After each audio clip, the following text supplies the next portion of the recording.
There we go. This is better. Again, this is some stream of consciousness here. I wanna briefly talk about. We talked about snap and spin. Okay. We talk about spin camp. We talk about get your spin boots on, spinning, and then they're spinning your guy. Just spinning him is a big part. So we're gonna take a second here and there's Bella. There's Bella. Huh. That's the baby girl, the 3-year-old American bully. And she's misunderstood. She's so misunderstood. Anyway, snapping. It's a whole deal. It's a big deal in itself. Just, snapping to a head or snapping to a spin or snapping as a setup, as a distraction, as a way of getting his mind off of what we're really doing or what we're really trying to do. Okay, so I want to talk about specifically snapping. Okay, the deal with snapping, a lot of it has to do with quickly changing direction. Quickly changing direction, and it's mostly, from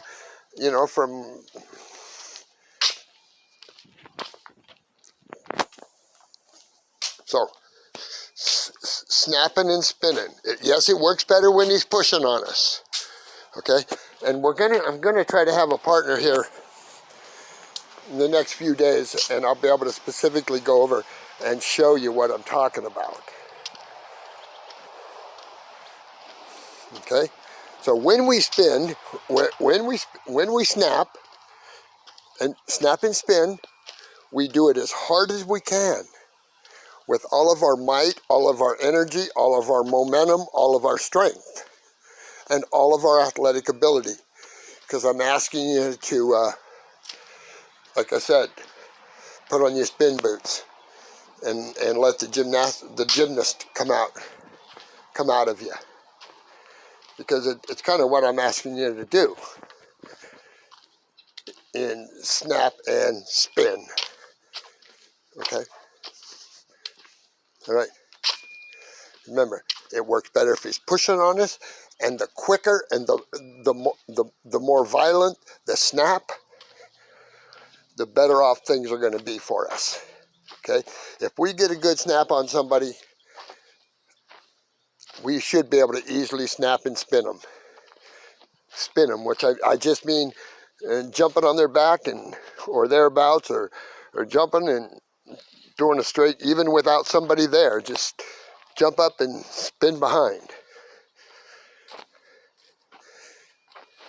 I have a friend that used to be able to do it at a pretty high level, and that's the kind of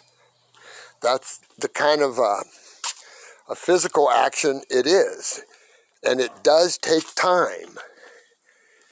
The spinning part takes time, because I really want your feet up in the air behind you. I really do, and I really want you to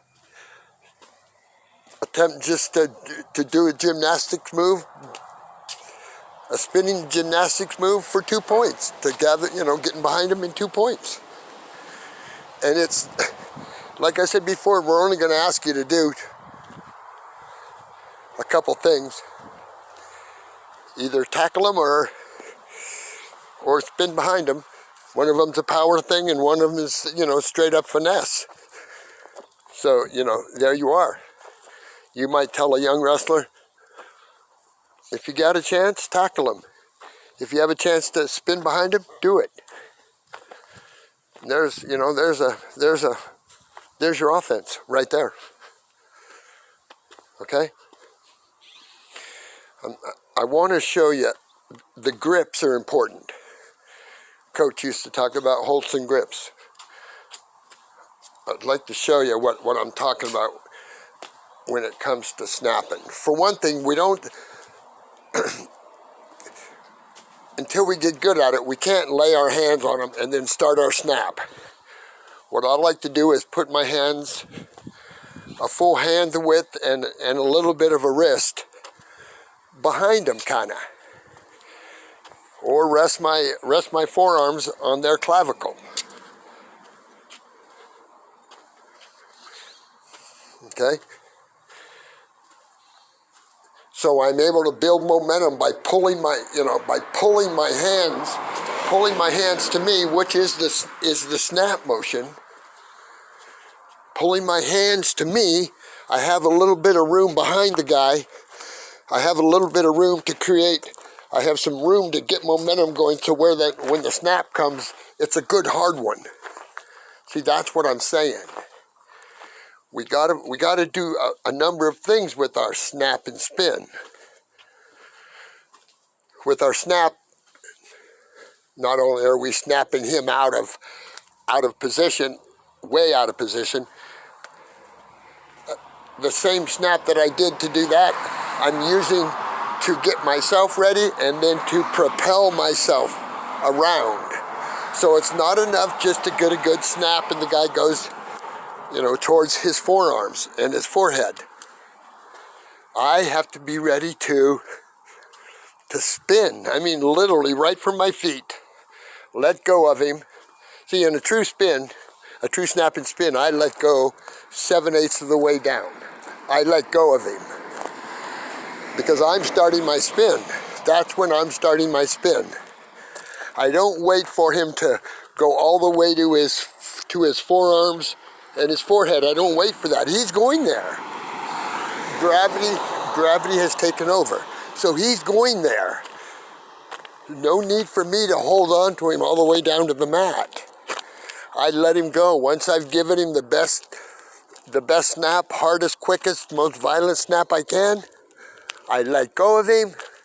Whatever I use to snap him, I let go. I hit a good hard snap. Half the way down about, I let go and start my spin. Now I already have leftover motion from the snap that I can use to propel my body around. Remember, it's not enough just to get a good snap on somebody. We have to be ready to spin in the blink of an eye. That's kind of why certainly in this situation we're hunting spin, but other situations we're always hunting penetration, we're always hunting spin stuff, okay? And I know we're not always gonna cleanly spin behind for 2. I know that. And we have some things that we can look at.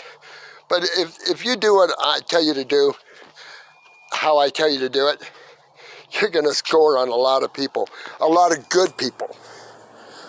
Because really that's the only way you're gonna really dominate it, as a real good kid is with you being the best athlete you can be, understanding, what you're doing, why you're doing it, and how to do it as quickly and as strongly as you can. That's the young man or the young wrestler's job. So,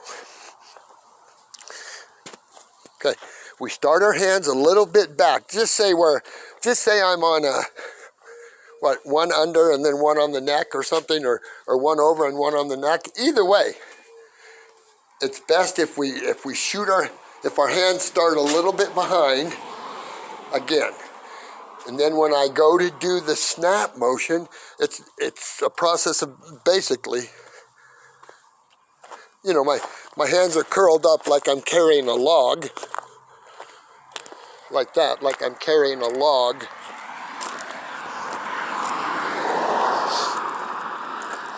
Okay?